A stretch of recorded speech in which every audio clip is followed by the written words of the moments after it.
Hello বন্ধুরা, গ্রামের রান্না পিয়ালির সঙ্গে সকলকে স্বাগত জানাচ্ছি।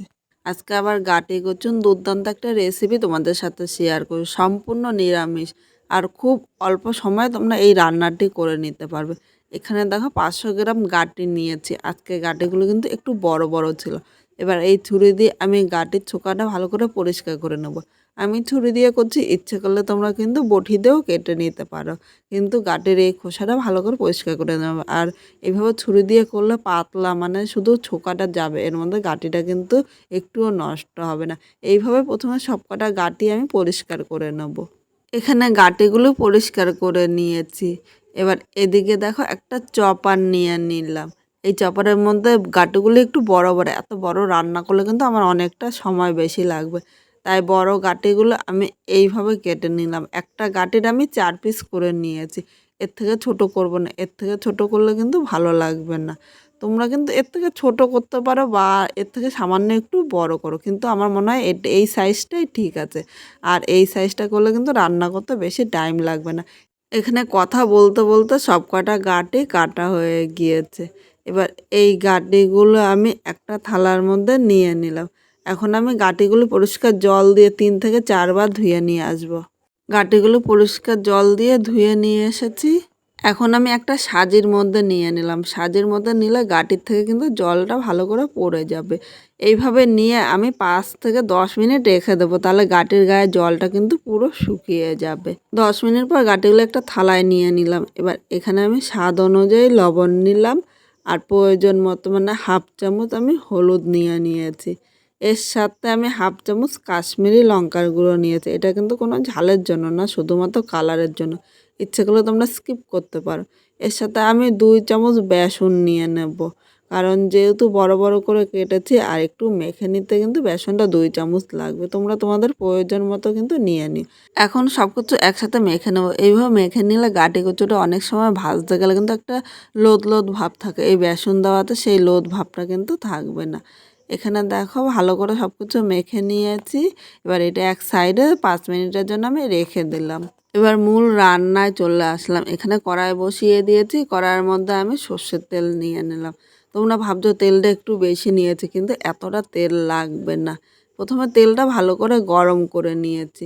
এবার এখানে মেখে রাখা গাঁটি কচুগুলো আমি এই তেলের উপরে নিয়ে নিলাম। গাঁটিটা তেলের সাথে নেড়েচেড়ে একটু মিশিয়ে নিলাম। আর এই সময় উনানে আগুনটা কিন্তু একটু মিডিয়াম দিতে হবে, কারণ খুব জোরে দিলে গাঁটিটা নিচে দিয়ে ধরে যাবে, তখন খেতে ভালো লাগবে না। এখন ঢাকা দিয়ে রান্না করে নেব। এর মধ্যে আমি একটা মশলা তৈরি করে নেব। এখানে আমি একটা বাটি নিয়ে নিলাম। এখানে হাফ চামচ আমি জিরের গুঁড়ো নিয়েছি।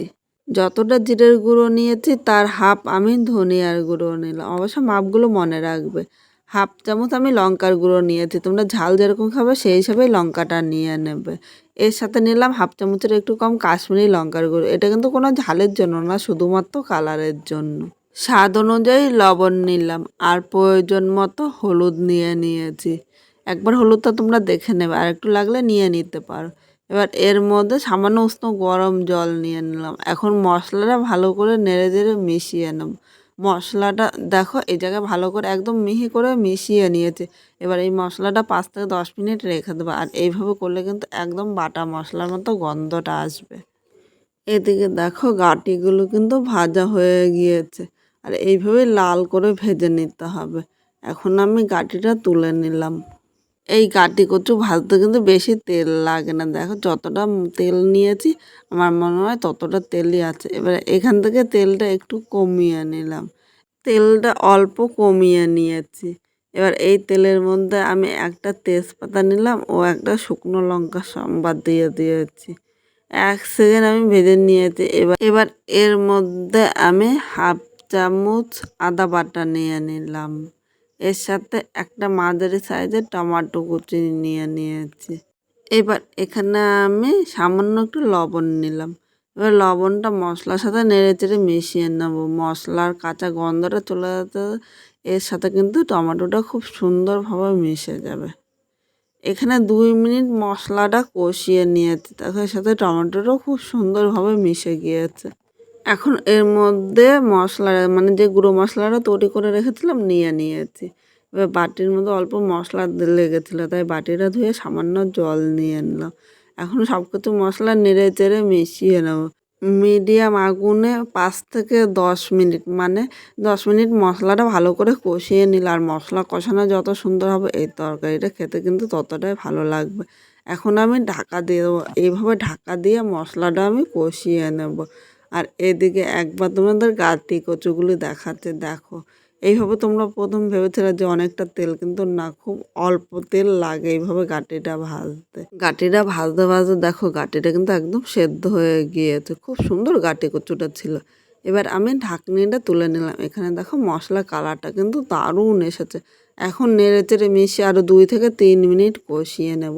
এইভাবে মিডিয়াম আগুনে মশলাটা মোট আমি 12 মিনিট কষিয়ে নিয়েছি। এবার এখানে মশলাটা কষানো হয়ে গিয়েছে। এই গাটি ভাজাগুলো আমি এর মধ্যে নিয়ে নিলাম। মশলার সাথে নেড়ে চেড়ে মিশিয়ে আর 1 মিনিট আমি কষিয়ে নেব। 1 মিনিট কষিয়ে নিয়েছি। এবার এখানে আমি গরম জল দিয়ে দিলাম। অবশ্যই তোমরা চেষ্টা করবে একটু গরম জল দিতে, কারণ ঠান্ডা জলে কিন্তু গাটিটা সেদ্ধ হবে না, শক্ত থাকবে, তখন খেতে একদম ভালো লাগবে না। আর গরম জল দেওয়াতে গাটি কচুটা কিন্তু তাড়াতাড়ি সেদ্ধ হয়ে যাবে। এইভাবে আমি আরও 3 থেকে 4 মিনিট ভালো করে ঝোলটা ফুটিয়ে নেব। এখানে ঝোলটা ফুটে উঠেছে, আর আমি কিন্তু এতটা ঝোল লাগবে না, তার জন্য আরও 5 মিনিট আমি জাল দিয়ে নেব। আর এখানে দেখো গাটিটা কিন্তু একদম সেদ্ধ হয়ে গিয়েছে। এবার মিডিয়াম টু হাই আগুনে ঝোলটা জাল দিয়ে নেব, কারণ এতটা ঝোল কিন্তু ভালো লাগবে না। একটু গা মাখা হলে কিন্তু খেতে দুর্দান্ত লাগবে। আজকে আমি সাধারণভাবে এই গাটিটা রান্না করলাম। তোমাদের কীরকম লাগলো অবশ্যই কমেন্ট করে জানাতে কিন্তু ভুলো না। নতুন কোনো বন্ধু আমার এই ভিডিওটি দেখতে আসলে ভালো লাগলে একটা লাইক, শেয়ার ও কমেন্ট করবে। সাবস্ক্রাইব করে পাশে থাকবে, যাতে নতুন নতুন ভিডিও আপলোড করলে সবার আগে নোটিফিকেশন আপনার কাছে পৌঁছিয়ে যায়। এখানে দেখো গাটিটা হয়ে গিয়েছে। এবার এর উপর দিয়ে একটু গরম মশলা ছড়িয়ে দিলাম। আমার মনে হয় শেষ পাতে একটু গরম মশলা দিলে কিন্তু খেতে দুর্দান্ত লাগবে। গরম মশলাটা নেড়ে চেড়ে মিশিয়ে নিয়েছি। এবার 1 মিনিট আমি স্ট্যান্ডিং টাইমে রেখে দিলাম। 1 মিনিট পর আমি গাটি কচুটা নামিয়ে নিয়েছি। তাহলে দেখতে যতটা সুস্বাদু হয়েছে, খেতেও কিন্তু ততটাই লোভনীয় হয়েছে। পুরো ভিডিওটা দেখার জন্য তোমাদের অসংখ্য ধন্যবাদ।